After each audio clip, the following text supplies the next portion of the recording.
Toliko zaenkrat o Tajski, sicer pa je za nami tudi noč čarovnic. V našem življenju pa tako ali tako ni dovolj čarovnij in nam jih vsekakor še prevečkrat zelo manjka. Z našo družbo smo zato znova povabili iluzionista sama Sebastiana. Sebastian, dobro jutro. Dobro jutro. Za sam začetek, da spomniva, kaj se je dogajalo po tvojem zadnjem obisku, namreč ukanil si me, ali kako bi temu rekli, s tem, da sem si moral zamisliti en film, ki se je potem znašel na DVD-u, ki si mi ga poklonil, poleg tega pa se je čudežno znašla tudi številka, ki sem si jo zamislil na vizitki. Kako to uspeva? Koliko vaje je potrebno za takšno ukano pretentanje?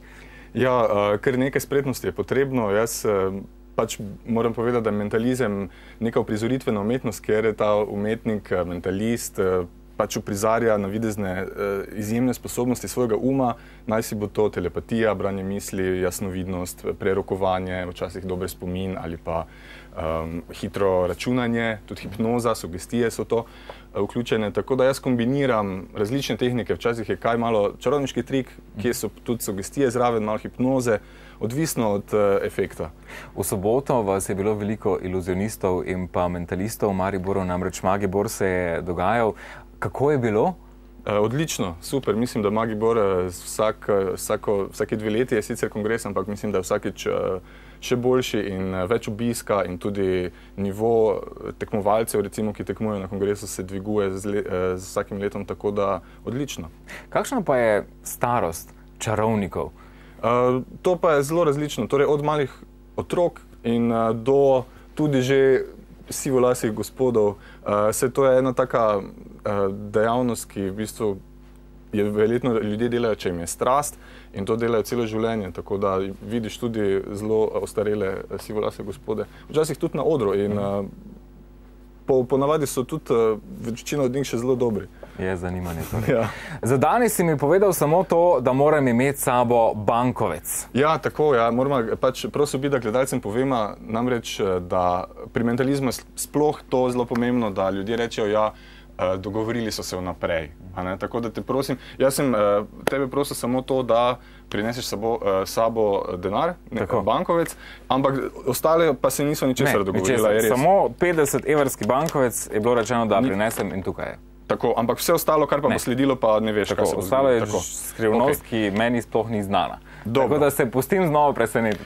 Potem te prosim, lahko svoj bankovec podpišeš, prosim, to, da ga označiš. Dobro. In svoje ime napišem. Kakorkoli želiš, lahko tudi telefonsko pustiš kakšni gledalki, če želiš, ampak to, da vidimo, lahko vidimo to na kameri. Ja, tukaj je, se bo videlo tole. Čisto nadrobno. Torej, Matej je podpisal svoj bankovec tukaj spodaj. Odlično, tako da zdaj vemo, da je ta bankovec. Tako, ja, in tudi zdaj pa tako, gledaj, jaz imam tukaj 5 kuvert, oštevilčil sem jih. 1, 2, 3, 4 in 5. V življenju je velikokrat tako, da moramo se odločiti med eno ali drugo situacijo, ali gremo levo ali desno. Včasih ne vemo, kaj je prava izbira, včasih tehtamo svojo korist, včasih pa ne vemo, kakšne bodo posledice naših odločitev, zato je dobro intuicijo svojo izbrati pri odločitvi. Bomo naredili en eksperiment. Upam, da nam uspe. Namreč vsaka od kuvert vsebuje listek v velikosti tvojega bankovca. Ampak kaj bomo naredila? Mi dva ne smeva vedeti, katera kuverta ima katero številko. Tako da te prosim tudi, ker ti premešaj. Jaz jih malo premešam in ti jih premešaj. Tako. Pa jih daš prosim na mizo. In zdaj katerokoli kuverto vzami po želji, ampak ne smeš videti številke in tudi nihče od gledalcev ne sme videti niti jaz. Odlično, to si izbral. Prosim te, daj bankovec v to kuverto, lahko sam listek najprej ven vzami. Ja, in daš v svoj bankovec, listka več ne rabimo. Tako, ja. In še enkrat vse premešaj, prosim.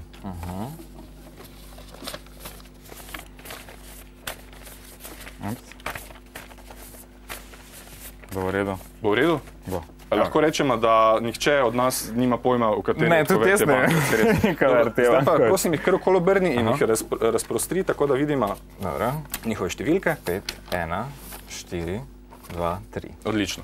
Glej, ena od kuvert ima tvoj bankovec, ostali 4 imajo papir. Ja, tudi če bi se jih dotaknila, ne moramo vedeti na dotiku, kateri je bankovec, saj ena ima papir, ena ima bankovec. Je res? Vse so iste, ja. Zdaj pa tako, dejansko bomo izločila kuverte eno po eno. Na koncu nama bo ena ostala. Če bo imela tvoj bankovec, ga lahko odneseš domov. V sprotnem primeru ostane tebi za honorar. Glej, igrica je zelo preprosta, recimo vsak od naju pokaže naprimer dve številke, naprimer 1 in 5, pa ti poveš, katero izločiva, 1 ali 5? 5. 5, ok, siguren? Ja. Ok, zdaj 5 izločiva, ampak edini problem je ta.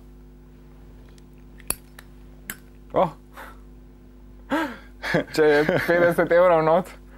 Ja, ok, protizakonito bilo, da se žigamo denar, ok, zato bomo naredila nekaj drugega.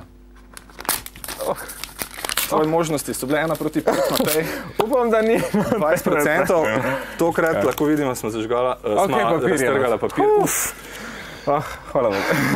Ti si na vrsti, povej dve številki, bom jaz eno odločil. Dobro, 4 in 2. 4 in 2, recimo 4, kot bliže. Dobro.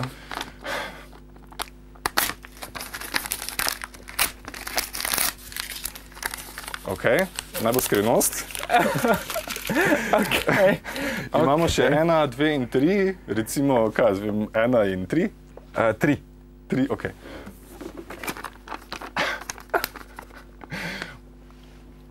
To je malo težko gledati.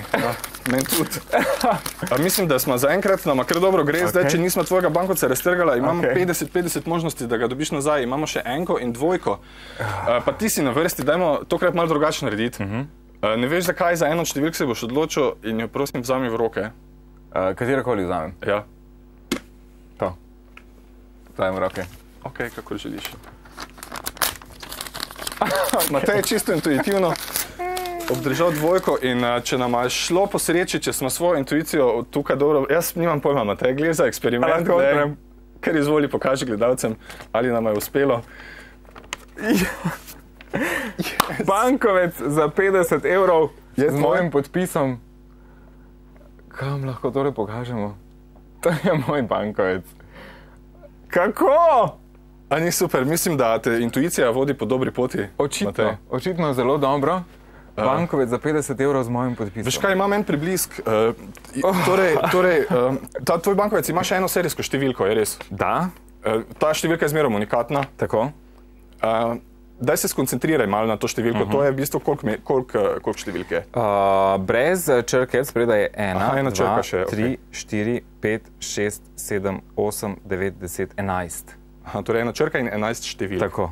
Daj črko poglej. Ne mi je povedati, ampak misli na njo, kot da mi jo kričiš, ja? Ker mene poglej. A je X? Ja. Res? Ja. Kazali na kamero. Samo črko. Jaz ne smem videti, jaz ne smem videti serijske številke. A bomo lahko? Dobro, dajmo poskusi dalje, ker mislim, da nam dobro gre danes. Naslednja številka je, a je 1. Jaz ne smem videti številke, tudi če je na kameri. Ja. Beri dalje, dalje je, mene glej, 7? Ja. Res? Ja. Pol je pa 6? Ja. Pa 5? Ja. Ok, še je nekaj številk. 9, 0, 9, pa 4, 0, 9, 6. Res, torej X1, 7, 6, 5, 9, 0, 9, 4, 0, 9, 6. Ja. Serijska številka na tvojem bankovcu. Tako. Kako? Evo, lahko pokažemo serijsko številko. Tukaj je serijska številka tega. Kako? Že samo to, da smo našli pravilno kuverto. Kako? Vidiš, super nam je šlo. Neke vrste telepatija. Spet popolnoma nič jasno, resnično bankovec za 50 evrov z mojim podpisom in številko. Nič mi ni spet jasno, sam Sebastian. Če se hočem jaz tole naučiti, lahko živim še par življenj. Verjamem, da mi ne bo šlo tako hitro tole vse se naučiti. To mi bo še razjasno zdaj, kako pa naslednjič še tudi razloživa. Sam Sebastian, najlepša hvala in uspešno. Kako ljudje dojemajo vse to, ker meni zdaj ni jasno, kako lahko ugotoviš, v kateri kuverti je bankovec, številko samo na bankovcu. Kako ljudje dojemajo? Ja, vsak po svoje, mislim, da vsak različno. Jaz tudi pustim ljudem, da si sami malo razlagajo po svoje. svoje to, ampak sam veš, da ni šlo za teater, da ni šlo za dogovor, da je stvar dejansko pristna. In včasih uspe, včasih pa ne, tako da jaz sem danes zate vesel, da si zaslužil 50 evrov. Super. Sam Sebastijan, hvala lepa, uspešno, vsekakor se vidimo znova čez 3 tedne z novim trikom. Hvala. Meni še vedno tu ni jasno, kako in na kakšen način, ali resnično takšna intuicija ali kakorkoli. Hvala lepa, Sebastijan, še enkrat in to je tudi vse za danes iz Maribora. Tja do 10 bodo na drugačne načine kot sam Sebastijan čarali še naši ljubljanski kolegi, sicer pa čudovit preostanek srede in seveda lepe počitnice.